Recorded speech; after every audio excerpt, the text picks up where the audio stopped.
最近这段时间，有一系列非常狂野的野史，把洪承畴和康熙帝给说成亲生父子了，而且还说的有鼻子有眼的，甚至还有人扒出了洪承畴下葬后给尸体所起的假名字黄处吴。但他们讨论来讨论去，也没见谁提到黄处吴的尸体在哪儿。其实我见过这具干尸的实物，你们想见也能见，花8块钱门票就能近距离参观。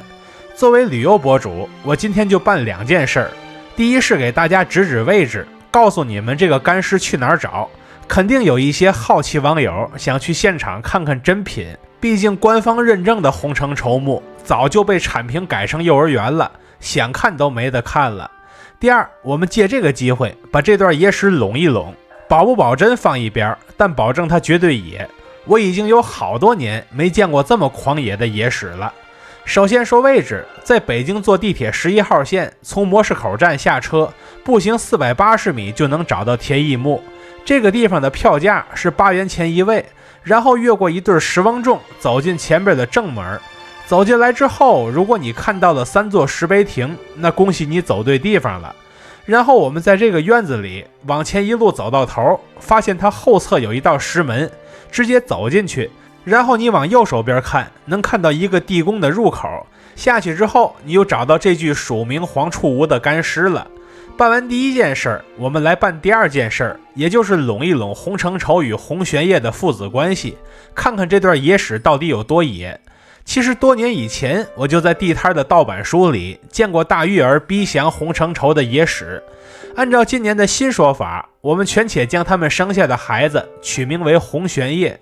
大玉儿明面上的丈夫皇太极作为游牧部落领袖，并不在乎儿子的亲爹是谁，把小妾赏给部下这种事儿就如同是赏赐财物一般。但洪承畴作为汉人，觉得这是天大的恩情，人家领导都把小妾赏给我，让我跟他生儿子了，那我能不给人家卖命吗？后来顺治继位了，他的儿子真玄烨得了天花，给送到了宫外，然后他死于天花。孝庄趁机就用这个洪玄烨顶替了真玄烨，并送进宫内。之后顺治帝病死，洪玄烨被推上帝位，并当了61年的皇帝。我们可以根据画像来对比一下康熙帝和洪承畴的相貌，然后发现这2位简直是一个模子里刻出来的。后来辅政大臣中的鳌拜也发现这件事儿了，但是他过于轻敌了，最后反被洪玄烨擒下，并关押审问。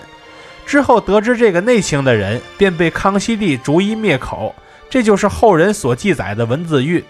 康熙帝一生一共发起过20多次文字狱，但也没灭干净，所以雍正和乾隆也一直在继续搞文字狱，以便封锁消息。康熙帝活到69岁才去世，在古代属于是很长寿的人了，比顺治帝和多尔衮这些人长寿多了。很明显，他继承的是孝庄和洪承畴的长寿基因。此外，康熙和孝庄的关系也是格外的亲密，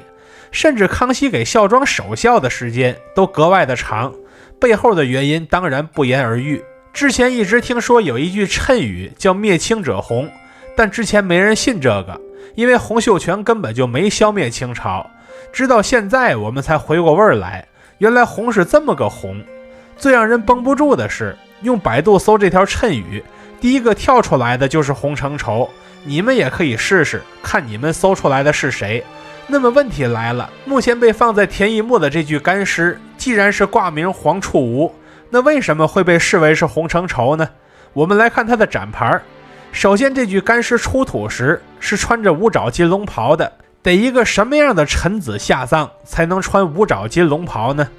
再看它的名字黄处吴，如果你根据这个名字去找，是找不到任何资料的。一个穿五爪金龙袍的重臣毫无记载，你觉得合理吗？清朝是距离现在最近的封建王朝，如果资料丢失了，那肯定是有人特意不想让大家知道这个人的生平。其实谜底就在谜面上，黄处吴者，黄出吴也，所以这个人就被推测为洪玄烨的生父洪承畴了。以上便是我在这段时间所听到的野史资料汇总了。当然野史就是野史，暂时还做不得数，中途讨论验证的步骤是万万不能少的。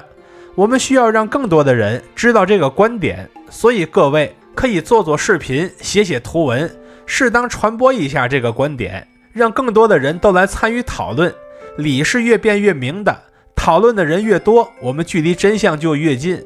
何况我整合来的信息也不算是很齐全，因为旅游博主的能力也就到这儿了，未来就要靠历史博主们多多干活了。仅有民间的讨论是不够的，同时也希望有权威入场，给康熙的后代、福临的后代、皇太极的后代，还有洪承畴的后代，都一起做个基因检测，然后共同对比，并在抖音、B 站、小红书、视频号、油管、TikTok 等多平台同步直播，让全球华人一起目睹这个问题的答案。真的假不了，假的也真不了，只有做完这个验证，才能让民间关于这段历史的各种质疑不攻自破。看到这里的朋友，欢迎点赞、收藏、加关注，和徐公一起读城，一起旅行。